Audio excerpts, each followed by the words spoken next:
ও ভাইরা আমার, কোরআনটা খুলে দেখলে কোরআনের মিডল পয়েন্টে একটা শব্দ রয়েছে, যেই শব্দটার নাম হইল লিয়াতালাত্তাফ। কি ভাই? লিয়াতালাত্তাফ। কোরআন পড়ি না তো, শব্দগুলো বুঝি না।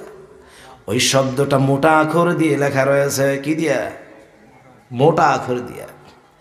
ওই শব্দটার ডাইনের দিকেও যত আখর শব্দ রয়েছে, ওই শব্দটার বামের দিকেও ততগুলো আখর এবং শব্দ রয়েছে। সুবহানাল্লাহ। এই শব্দটা কোরআনের একদম কেন্দ্রের মাঝে রাখিয়া দিয়েছে, একদম মিডল পয়েন্টে রাখিয়া দিয়েছে, যেই শব্দটাই বোঝায় ও দুনিয়ার লোকেরা, কোরআনের যতই আমল তুমি করো না কেন, নম্রতার মতো শ্রেষ্ঠতার আমল আর দুনিয়ায় নাই। সুবহানাল্লাহ কবেন না? এই শব্দটা সাহাবে কাহাবের ঘটনার মাঝে রয়েছে। সূরা কাহাবের মাঝে আল্লাহ তাবারক ওয়া তাআলা বলেছে, 7 জন সাহাবে কাহাবের লোকদের ভিতর থেকে 2 জনকে বলল, তোমরা বাজারে চলে যাও, শহরে চলে যাও, যাইয়া কিছু খানা নিয়ে আসো। সুবহানাল্লাহ না? একটা লম্বা ঘটনা। এনারা গুহার ভিতরে যা পলাইছিল, ওই জায়গায় যায় এই ব্যক্তি মানুষ একসাথে ঘুমাইছে।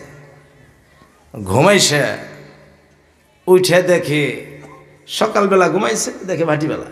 একজন আরেকজনকে কইতেছে, কত টাইম ঘুমাইলেন? বললো যে কত টাইম ঘুমাইছি, সকালে ঘুমাইছে, ভাটিবেলা, বেলা তলাই নেই এখনো। আরেকজন কইতেছে, ঘুমটা হইলই না লাগেছেন, বেশি সময় ঘুমাইছি নাই। অথচ আল্লাহ তাবারক ওয়া তাআলা বলে, এরা 300 বছর শুইছে। সুবহানাল্লাহ না? 300 বছর শোয়ার পর যখন উঠেছে, খিদা লাগছে, 2 জনকে পাঠায় দিল, শহরে চলে যাও, খানা নিয়ে আসো।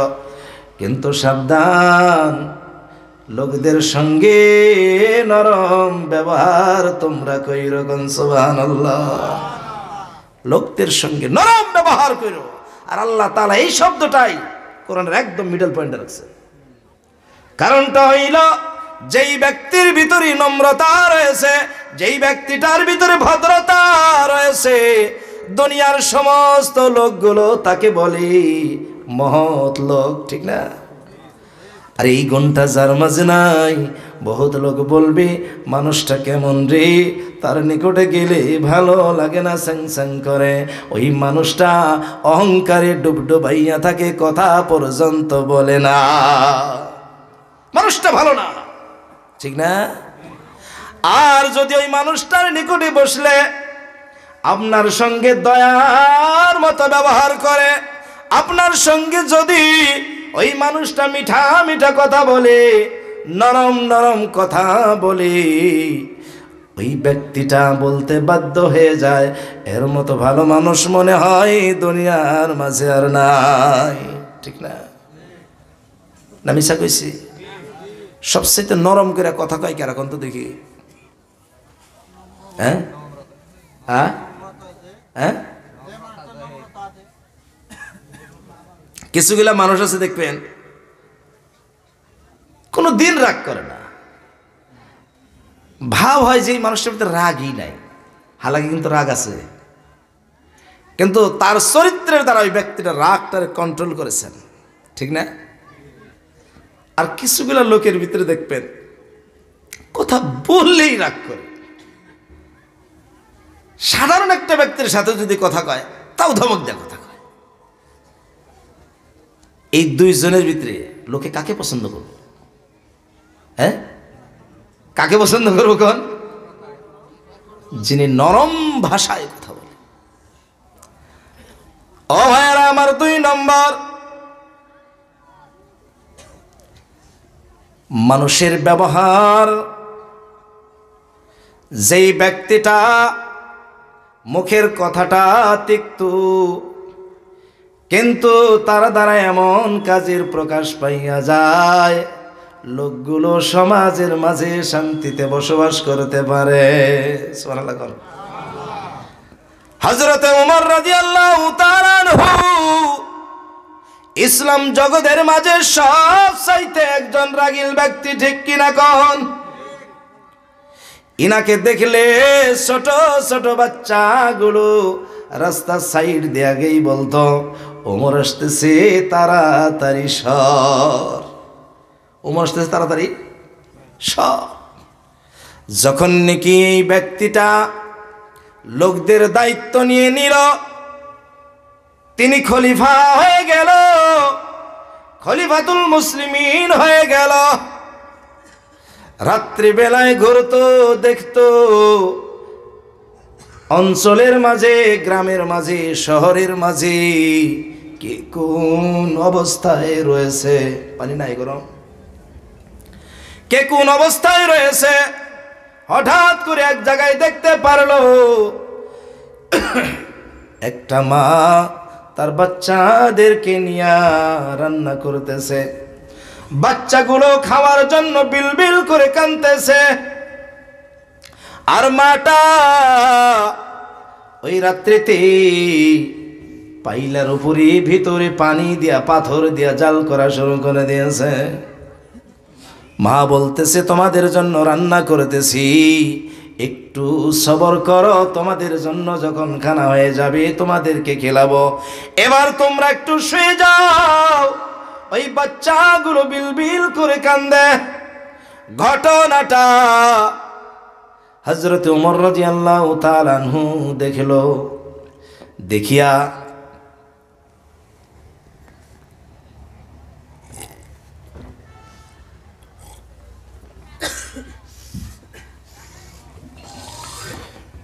ওই গোলামকে বলল, ও গোলাম, বাড়িতে চলো, রাজ দরবারে চলে যাও, আমার সঙ্গে তাড়াতাড়ি চলো। যাইয়া বাইতুল মাল হইতে আটার বস্তা একটা পিঠে নেওয়ার জন্য গোলামকে বলল, আমার পিঠে উঠাইয়া দাও। এইবার গোলাম বলে, ওমর জাহাপনা, আপনি কেন নিবেন, আমার পিঠে উঠাইয়া দিন। ওমর বলল, দায়িত্বটা আমার না তোমার, তুমি তো আমার গোলাম, আর আমি হইলাম এই মুসলিম জাহানের সকল মুমিনের গোলাম। সুবহানাল্লাহ। তোমার দায়িত্ব নয়, আমার দায়িত্ব, আমার পিঠে উঠাও। ওমরের রাগ অত্যন্ত ছিল। কিরকম ছিল? দ্বিতীয়বার বললে গোলামকে চৌরাবে, এই ভয়ে গোলাম আটার বস্তাটা তার পিঠে উঠাইয়া দিয়েছে, কিছু খেজুর দিয়েছে। দৌড়াইয়া যাইয়া ওই বুড়ি মাটার নিকটে ওই হাইশেলের ভিতরে আবার আটাগুলো জাল করেছে, ওই জায়গার ভিতরে খানা তৈয়ার করেছে। হাদিসের হেকায়েতে সাহাবার ভিতরে ঘটনাটা এইভাবে আসছে। উমর যখন ফুক পাইরা কি করছে, আগুন জ্বলাইছে, ধোঁয়া তার দাড়ির ভিতরে দেয়া করছে। সুবহানাল্লাহ। যিনি মুসলিম জাহানের বাদশাহ, তিনার আমল এটা। আমাদের দেশের মন্ত্রীগুলো, বাদশাহগুলো, রাষ্ট্রপতি, প্রধানমন্ত্রী, দেশের মুখ্যমন্ত্রী, তাদের চরিত্রটার ওই উমরের চরিত্রটা একটু মিলান। খানা তৈয়ার করিয়া ওই বাচ্চাগুলোকে পেট ভরাইয়া খাওয়াইলো, ওই মাটাকেও খাওয়াইয়া বলল, বাকি মালগুলো তোমার কাছে রাখিয়া দাও, তোমার কাছে রাইখা দাও। বাচ্চাগুলোর খাওয়াইলো, মাটাকেও খাওয়াইলো। এবার দূরে যাইয়া দাঁড়াইয়া দেখা শুরু করলো। গোলাম বলতেছে, আপনি দাঁড়াইয়া কেন রইলেন, এবার চলেন। বলল, না না, ওই বাচ্চাগুলোকে আমি দেখলাম কাঁদতেছে, বিলবিল করতেছে, এবার একটু আমি দেখতে চাই ওই বাচ্চাগুলো যেন একটু আনন্দর ঢং করে। সুবহানাল্লাহ।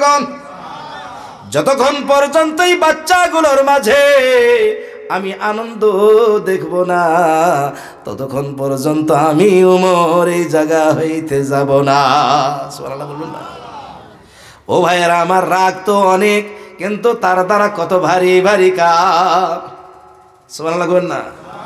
ইনি নরম দিলের না কঠোর দিলের? সুবহানাল্লাহ।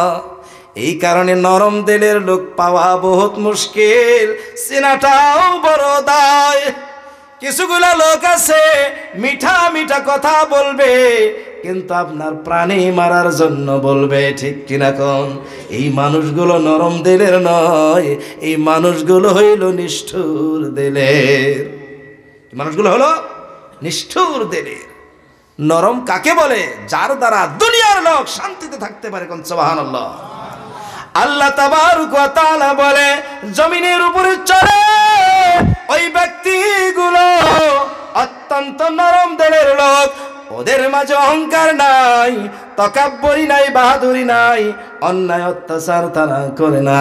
ওই ব্যক্তিগুলো সদা সর্বদা দুনিয়ার লোকদের শান্তির জন্য কামনা করে এবং তার আচার ব্যবহারের দ্বারা দুনিয়ার মাঝে বোঝাইয়া দেয়। সুবহানাল্লাহ। ও ভাইয়েরা আমার, অহংকারী যারা, তাদের পতন তো অনিবার্য। দুনিয়ার যতগুলা লোক অহংকারী, দুনিয়ার সকল লোকে তাকে বেশি বেশি করে বদদুয়া করে আর বলি, এই লোকটা যদি দুনিয়ার থেকে বিদায় নিয়ে চলে যায় তাইলে এই দুনিয়াটা শান্তিতে থাকতে পারবে, ঠিক কিনা কোন? ও ভাইয়েরা আমার, নমরুদ, হামান, ফিরআউন এরা ছিল অহংকার স্বৈরাচারী বাদশাহ। আল্লাহ তাবারক ওয়া তাআলা এই দুনিয়ার জমিনে তাদেরকে বেইজ্জতি করিয়া দুনিয়া থেকে বিদায় করে দিয়েছে না নাই? আগে বাহাদুরি করতে দেবো, করতে থাক, কি রকম করতে পারস কর।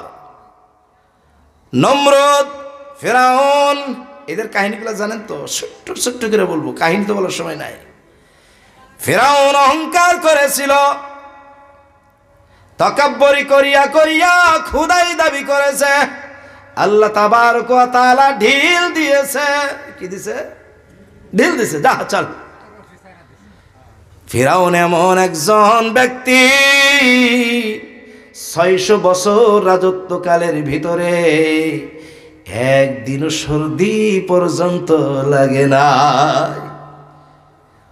বেমার আজার তো দূরের কথা, শারীরিক কোনো অসুস্থতা তো দূরের কথা, সর্দিও লাগে নাই। বেমার কাকে বলে ফিরআউন জানে না।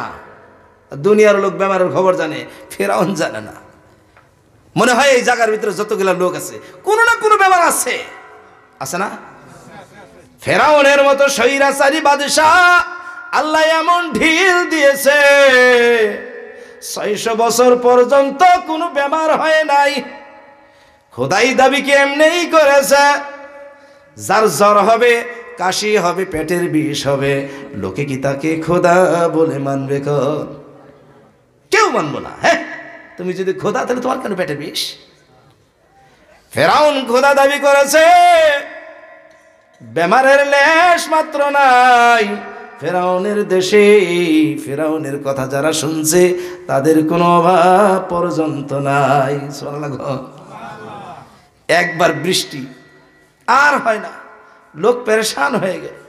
লোকগুলা ফিরআউনকে বললো, তুমি না খোদা, তোমার বৃষ্টি দাও। বৃষ্টি তো হয় না, যতই বলে বৃষ্টি তো হয় না।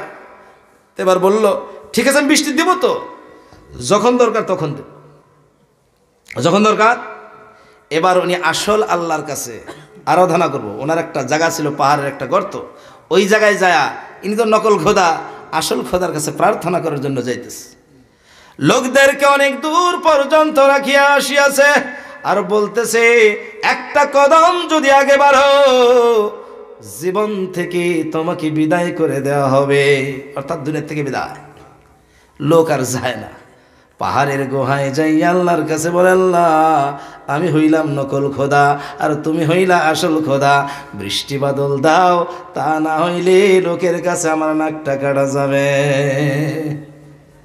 আল্লাহ তাআলা দেখলো যে আমার গোলাম তো আমার কাছে আইছে, তো জিবরাইলকে পাঠাইয়া দিল, ফিরআউনের নিকটে যাও, ওই গুহার মাঝে যাও, তোমাকে দেখিয়া চমকিয়া যাবে, তোমাকে জিজ্ঞাসা করবে তুমি কে, কেন আইলা, তোমার পরিচয়টা দিয়া বলবা যে ব্যক্তিটা নকল খোদাই দাবি করে আল্লাহর সঙ্গী।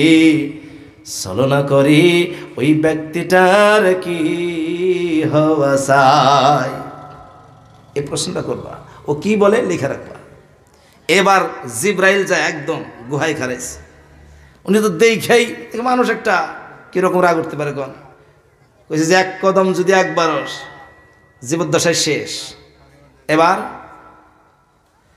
রাগান্বিত হয়ে গেছে, কেন আইলা তুমি? বলল না আমি কোনো মানুষ না, আমি জিবরাইল।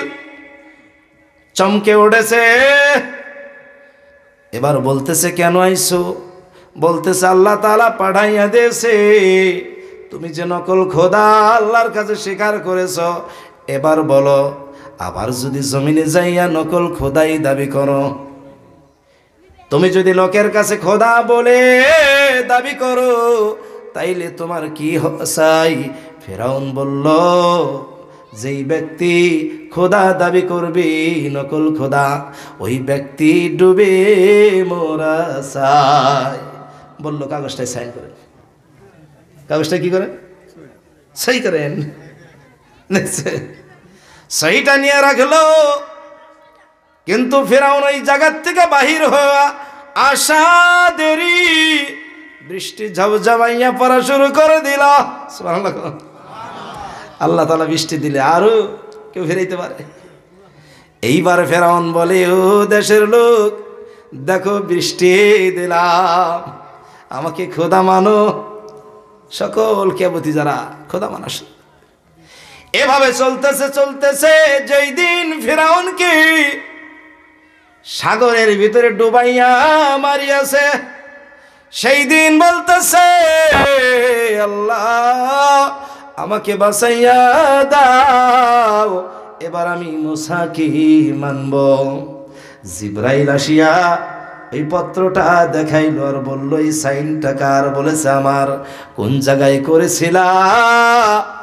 আজরাইলকে পাঠাইয়া দিয়া বলে, পূর্ববর্তী ঘটনাগুলো জানাইয়া দাও, আর সাগরের তলি হইতে কেদামাটিগুলো আনিয়া ওই ফেরাউনের মুখে মারো আর ডুবাইয়া দাও। আর ওইভাবেই ফেরাউন দুনিয়ার থেকে বিদায়। এর বেজ্জতি করে মারে নাই? জীবনে বেমার দেখছে, অসুখ দেখছে, কথা বুঝেন নাই? নমরুদরে কি কইরা মারছে? এটা ন্যাংরা মশা দিয়া মারছে। মাথার ভিতরে ন্যাংরা মশায় বাসা দিয়েছে। কি কারণে? অহংকার করেছিল, খোদার সঙ্গে যুদ্ধ করবে। ইব্রাহিমকে বলছে, তোমার খোদার সাথে যুদ্ধ করবো, তৈরি হইতে বলো। দেখছেন অহংকার? তোমার বলে খোদা আছে, দেখি তোমার খোদার কিরকম শক্তি, আনো যুদ্ধ করবো। একটা মশা দিয়া আল্লাহ তাআলা দুনিয়া থেকে বিদায় করে দিয়েছে। ও ভাই, কতদিন পিটন খাইছে? মশা যখন বাসা দিয়েছে, নমরুদ মাথা পাগল হয়ে গেছে। লাঠি দিয়া বাইরে, জুতা দিয়া বাইরে, যা পায় তাই দিয়া মাথায় বাইরে। লোকদেরকে বললো, আমাকে মাথায় পেটন দাও, জুতা স্যান্ডেল দিয়া পেটন দাও, পেটন দিলে একটু ভালো লাগে। জুতার পেটন মাথায় খাইলে সম্মান না বেইজ্জতি। নকল খোদার মাথায় জুতার পেটন, কোনো মানুষের পেটন দেয় না। নমরুদ তো পেটন না খাইলে একটু ভালো লাগে না। বাড়ির সামনে সাইনবোর্ড লাগাইয়া দিল, আমার বাড়ির পাশ দিয়া যেই ভাই যাইবা, দয়া করিয়া একটা জোতা দিয়ে আমার মাথায় পিটন লাগাইয়া যাইবা। এটা সম্মান খুব, তাই না? সম্মান না এটা? ও ভাইয়েরা আমার, 1 বছর তাফসীরের কিতাবে 1 বছর, আর এক তাফসীরের কিতাবে 3.5 বছর, আর এক তাফসীরের কিতাবে 350 বছর। কতদিন? আহারে, 350 বছর জুতার পিটন। এটা কি নকল খোদা না আসল খোদা? কোন খোদা? নকল খোদা। নকল খোদা অহংকার করিয়া এবার জুতার পেটন খাইতেছে। দেশের লোকগুলো অস্থির হয়ে গেছে, কতদিন এই বাদশাকে আর জুতার পেটন দেওয়া যায়? এক বেকল আসিয়া লোহার ডান্ডি হাতে নিয়েছে, একটা মাথার ভিতরে এমন জোরে পেটন দিয়েছে, মাথার খুলিটা ফাইটা দূরে সরে পড়ে গিয়েছে। আর ওই মশার ঝাঁকটা মাথা থেকে উড়ে আকাশের দিকে চলে গেছে। কোন সুবহানাল্লাহ। নমরুদের দেহটা জমিনে পড়ে গেছে। এটা হলো অহংকারীদের বেইজ্জতি, দুনিয়ার মাঝে বেইজ্জতি, আখিরাতে জাহান্নামের মাঝে এদেরকে বেইজ্জতি করা হবে। আল্লাহর রাসূল বলে দিয়েছে, যার অন্তরের মাঝে এক তিল পরিমাণের অহংকার রয়েছে, ওই ব্যক্তিটার জন্য জান্নাতের দরওয়াজা বন্ধ, ওই ব্যক্তিটা জান্নাতে যাইতে পারবে না। আহারে আমাদের মাঝে কত অহংকার, ইলমের অহংকার, জ্ঞানের অহংকার, শক্তির অহংকার, রূপ লাবণ্যের অহংকার, ঠিক না নাই কোন? বংশ বুনিয়াদের অহংকার। আমরা হইলাম 12 ভাই, আমাদের সঙ্গে তোদের কোনো তুলনা নাই। কথা বললে সমঝা বলবি, 2 হাত মাটি নিয়েছি তাতে কি হইল, বেশি তেরি বেরি করলে একটা পেটন দিয়া জমিনি ফালাইয়া দিয়া দেমু। আছে না? কিসের গৌরব? কিসের গৌরব? বংশের গৌরব। 10 ভাই একসঙ্গে বাড়ি করেছি। একটা বাচ্চার উপরে যদি সামান্য 13 নজরে কেউ চাইয়া দেখে, বলবে আবার যদি 13 নজরে চাইয়া দেখোস চোখটা উঠাইয়া ভালামো। আমরা 10 ভাই 12 ভাই, বংশের গৌরব না? ও ভাইয়েরা আমার, ক্ষমতার গৌরব বুঝেন নাই? ভাই আমার মন্ত্রী সাহেব, কথা যা বলো ঠিক কইরা বইল, জেলের মধ্যে ভরাইতে বেশি টাইম লাগবে না। আছে না ক্ষমতার গৌরব দাপট? ও ভাইয়েরা আমার, নম্রতার গৌরব জানেন? নম্রতার গৌরব এটা কি? নম্রতার গৌরব আবার কি? বুজুর্গ শাহ পিসা, বুঝেন নাই? পিসা এমন দরবেশ তিনি, আল্লামা দহর যখন গ্রামগঞ্জে যায়, ভক্তের বাড়িতে যায়, পাগুড়ি বান্ধে বহুত বড় করে, পাগুড়ি বান্ধে খুব বড়, আর যে রুমাল একটা মাথায় দিব আর এইভাবে যে থাকবো, আল্লামা দহর এমন অহংকারে ডুবে আছে, মনে মনে ভাবতেছে এই এলাকার মাঝে আমার চাইতে বড় পিসাবার নাই, আমার ভক্ত হইল হাজারো হাজার, দুনিয়ার মাঝে এর চাইতে বেশি ভক্তওয়ালা কোনো ব্যক্তি নাই। কিরকম অহংকার দেখছেন? বেশি তেরিবিরি করা যাবে না, দম বন্ধ হয়ে যাবে। এটা হলো নম্রতার গৌরব, বুঝলেন নাই? সুবি সাহেব আশরাফ আলী থানভী রহমাতুল্লাহ আলাইহি বলেছেন, মানুষ নম্রতার ভিতর দিয়া অহংকার করে, নম্রতার ভিতর দিয়াও অহংকার করে। এটা বোঝা বহুত জটিল। শয়তানকে চেনা যায় বহুত দেরিতে, বুঝলেন নাই? শয়তানকে চেনা যায় বহুত দেরিতে। কখন চেনা যায়? যখন আপনি 100 ভাগের 100 ভাগ ধোঁকা খাইছেন, তখন সে বুঝবেন যে না, ইবলিশ শয়তান আমার পিছনে লাগিয়েছে। তার মিষ্টি মিষ্টি কথা, নরম নরম ভাষা, আর আপনার সঙ্গে যেই ব্যবহারটা ফেরেশতার মতো হবে। অথচ ইবলিশ শয়তানের নাম্বার 1। নম্রতার ভিতর দিয়ে অহংকার করে। এই সমস্ত লোকগুলোকে আল্লাহ তাবারক ওয়া তাআলা অধোমুখে করি জাহান্নামের মাঝে নিক্ষেপ করবে। জান্নাতের গন্ধ পর্যন্ত তারা পাবে না। আল্লাহ তাবারক ওয়া তাআলা ওই ব্যক্তির উপরে অঝরে রহমত বর্ষণ করে যেই ব্যক্তিগুলো হলো নরম দিলের। কোন সুবহানাল্লাহ। এর বর্ণনা অনেক রয়েছে, এত লম্বা করা যাবে না।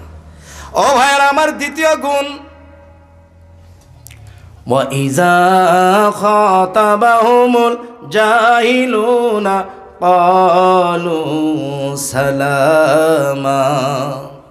খুব ভালো করে বুঝবেন, এই গুণটা খুব দরকারি। কিছুগুলা মানুষ আছে ভালো ব্যবহার করবেন, দিনের কাম করবেন, আপনাকে অযথা কিছুগুলা কথা কয়া পেরেশান করবে। সমাজ আসলে আপনি ভালো কাম করতেছেন, ভালো ভালো কাম করতেছেন, রাস্তা নষ্ট হয়ে গেছে, বাস আপনি রাস্তার মেরামতি করে দিলেন নিজেই, দেখবেন আপনার পিছনে কিছুগুলা বদমাশ লেগে গেছে। মিছা কইছি? যদি কারো শত্রু নাই, যদি কোনো ধরনের তার পিছনে শত্রু নাই, ওই ব্যক্তিটা যেন ভালো কাম করা শুরু করে দেয়, হাজার হাজার শত্রু বাহির হয়ে যাবে। ঠিক না? হাজার হাজার শত্রু বাহির হবে। আপনাকে সবাই ভালোবাসে, কেউ আপনাকে খারাপ পায় না। সমাজে ভালো কাম শুরু করে দেন, খারাপ মানুষের অভাব দেখতে পারবেন না। মিছা কইছি? ও ভাইয়েরা আমার, আপনাকে টিটকারি গাইবি, সমাজ সেবক হয়ে গেছে, এমন বড় সমাজ সেবক মনে হয় জন্মে আর কাউকে দেখলাম না তোরে সারা। এমন ছবি হয়ে গেলে মসজিদে না গেলে তোর প্রাণ বাঁচে না। মসজিদে যাইয়া কত টাকা তুই পাইলি, ঠিক না? এত লম্বা জব্বা পিনছোস, এত লম্বা জব্বার কি দরকার ছিল? 2 বিশের কাপড় পিন্দা কত না লোকে বেড়ায়, তাদের কি অসুবিধা? কত কথাই না আপনাকে বল। দাড়িটা রাখবেন আল্লাহর নবীর সুন্নত হিসাবে, বলবে এই ফুর কয়টা রাইখা তোর কি লাভ হয়েছে? টিটকারি, টিটকারি না, টিটকারি, বিভিন্ন ধরনের টিটকারি। আর ওরা গল্প করব, দেখছাস কিভাবে পিছনটা উঁচে করে মাথাটা নিচে করে দিছে, মনে করে যে একদম একটা রাখতে পারি। বুঝেন নাই? এক শ্রেণীর লোক, তারা ভালো কাম দেখতে পারে না, বিভিন্ন ধরনের খারাপ কামের দ্বারা তাদেরকে চেতায় চেতায় যন্ত্রণা দেয়। কিন্তু যেই ব্যক্তিগুলো আল্লাহর রহমানের বান্দা, ওই ব্যক্তিগুলো সমস্ত জ্বালা যন্ত্রণা সহ্য করে। কোন সুবহানাল্লাহ! শুধু জ্বালা যন্ত্রণা সহ্যই করে না, লোকেরা যদি তাকে খারাপ করে বলে, কথাবার্তা বলতে যদি তেরা করে বলে, দেখবেন আপনি ভালো ভালো কথাই কইতেছেন, হঠাৎ করে আপনাকে হুদ্দাই লড়াই লাগে বেরোর জন্য এক কথা কয়ে বসবে, হুদ্দাই একটা কো, হয়তো আপনার রাগ উঠেই না, কিন্তু এমন ভাষা একটা কব যে আপনার রাগ না উঠে থাকবই না। যদি আপনার মায়ের সম্পর্কে যদি কোনো খারাপ কথা কেউ বলে, রাগ না উঠে থাকবো। আপনার বোনের একটা সম্পর্ক করে যদি আপনাকে খারাপ কথা বলে, রাগ না উঠে থাকবো। হারাসুদির ভাই যতবারই কোক রাগ উঠবো না, কিন্তু যদি এগুলো সম্পর্ক নিয়ে খারাপ কিছু কয়, তখন কিন্তু আপনি ঠিক থাকতে পারবেন না। আল্লাহ তাবারক ওয়া তাআলা বলে মূর্খের মতো ব্যবহার করতেছে, কথাবার্তাগুলো মূর্খের মতো ব্যবহার করে। ওই ব্যক্তিটা তার সঙ্গে বলে, ভাই তোমার সঙ্গে আমার কোনো যুক্তি তর্ক নাই, আমি তোমার সঙ্গে কথাবার্তায় পারবো না, আমি কমজোর। ও ভাই, এবার তোমার কাছ থেকে আমি বিদায়, চলে গেলাম, তোমার সঙ্গে ঝগড়া নাই। বিদায় সালাম, আসসালামু আলাইকুম। 10 বন্ধু এক জায়গায় এসে, যখন একজন সরে যাব, কাম আছে, কি বলবো ভাই আমি একটু এখন বিদায় নেই, আসসালামু আলাইকুম বলো না, বিদায় সালাম। একটা তাফসীরের মাঝে এই বর্ণনা। 2 নম্বর তাফসীর, যেই ব্যক্তিটা এই রকম মূর্খের ব্যবহার পায়, মূর্খ লোকগুলো তার সঙ্গে ব্যবহারটা করে, ওই ব্যক্তিটা তাদের সঙ্গে ঝগড়া করে না, লড়াই ঝগড়া না করিয়া ওই ব্যক্তিটা আল্লাহর দরবারে যাইয়া দোয়া করা শুরু করে দেয়, মনে মনে দোয়া করা শুরু করে দেয়, আল্লাহ এই ব্যক্তিটাকে তুমি হেদায়েত দান করো, এই ব্যক্তিটাকে জাহান্নামের পথ থেকে জান্নাতের রাস্তাটা দেখাও। ও ভাইরা আমার, আমাদের নবী সাল্লাল্লাহু আলাইহি ওয়াসাল্লাম রাহমাতুল আলামিন, ঠিক না? পাইছি না?